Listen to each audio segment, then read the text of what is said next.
Alam ko marami sa atin very excited dahil malapit na ang Pasko. And syempre, kailangan na natin magsimula ng pag-iisip kung ano ang ating ibebake for the holidays. So, isa sa aking mga paboritong gawin is oatmeal cookies. O, di ba? Very festive. It's very sinful but healthy because it's high in fiber. So, simulan natin ang paggawa. First, you will be needing salted butter na tinunaw. So this is melted salted butter. Ilalagay ko na yan dito sa aking mixing bowl.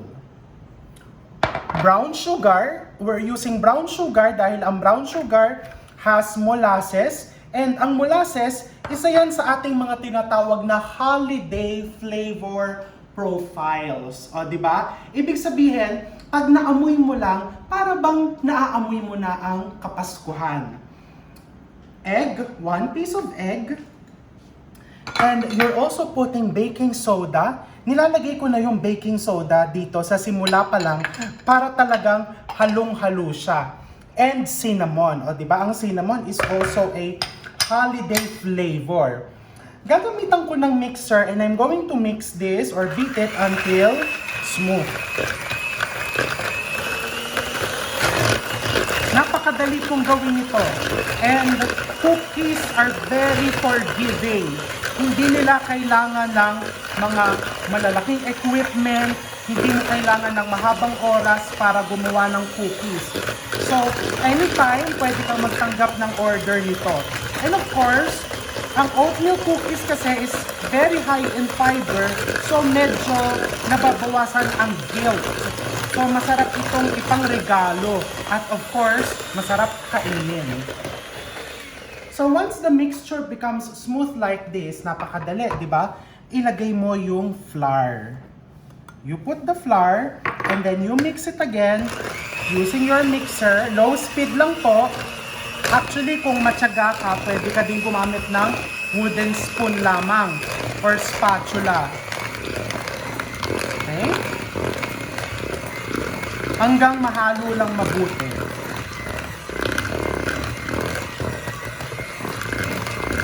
Okay, that's it.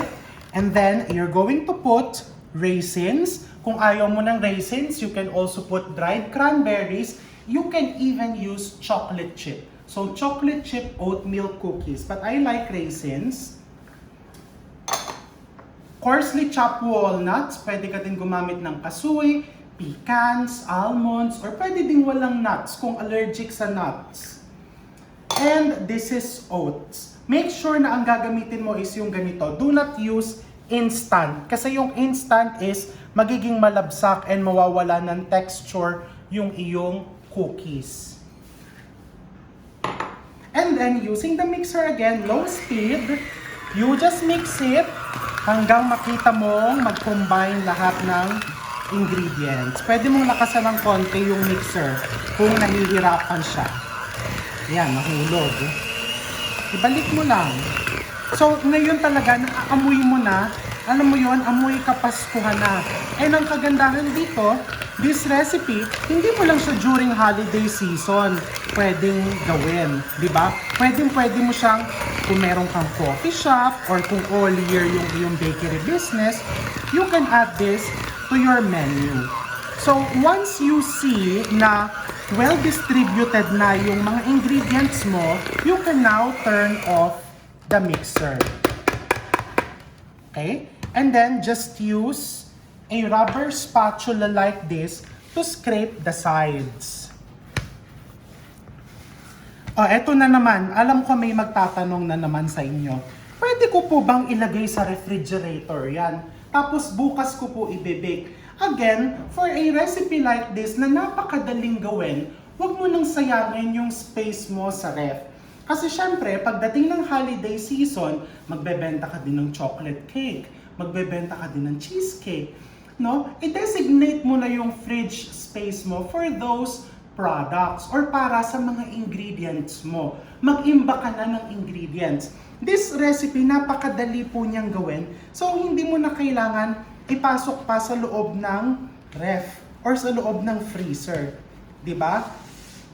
Next step, you get an ice cream scooper, no? So this is a 1.5 ounce ice cream scooper or number 20. Gumamit ka ng ice cream scooper to make sure na pantay-pantay talaga yung laki ng iyong cookies. Napaka-importante nun.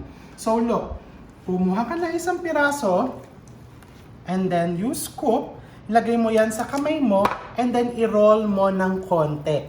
Doing this step will make sure na pantay yung spread ng cookies mo, no? And then i-arrange mo. This is my cookie pan na nilagyan ko ng silicone mat.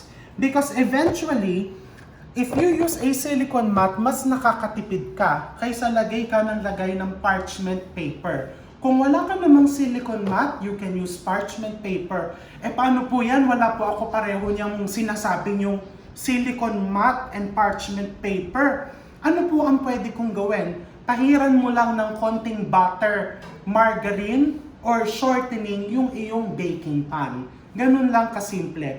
But again, pagka naglagay ka ng silicone mat or parchment paper, mas nakakamenos ka sa ligpitin. Kasi tatanggalin mo na lang ito and your pan remains clean. Okay? One more. Okay? So you scoop it out, lagay mo sa kamay mo, and then you roll it.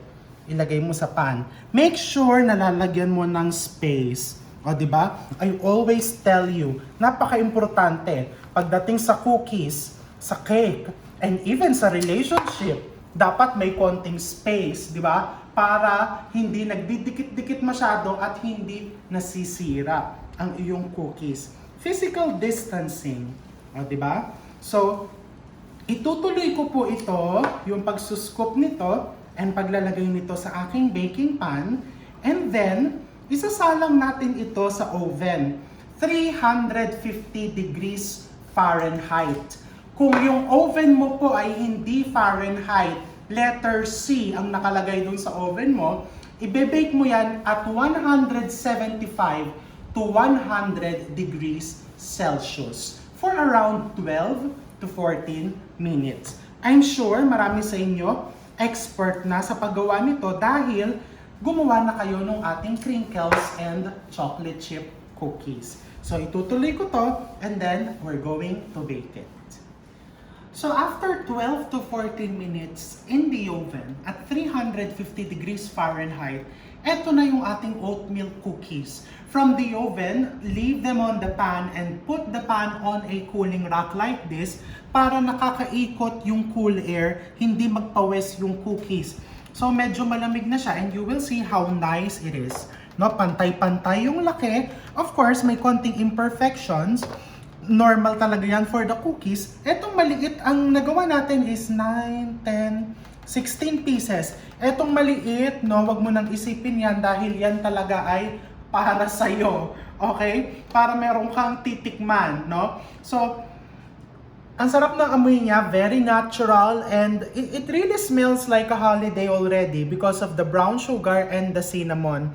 Ito yung pakita natin. Look, kung gaano siyang ka-moist sa loob, no? Pag naiwan mo yan at room temperature for let's say 1 week, medyo lulutong lang yung cookies mo, pero mahaba talaga yung buhay niya because, of course, it's a dry product. So, ito na yung ating oatmeal cookies. And of course, marami pang susunod na recipes for the holiday. Stay safe everyone and see you soon.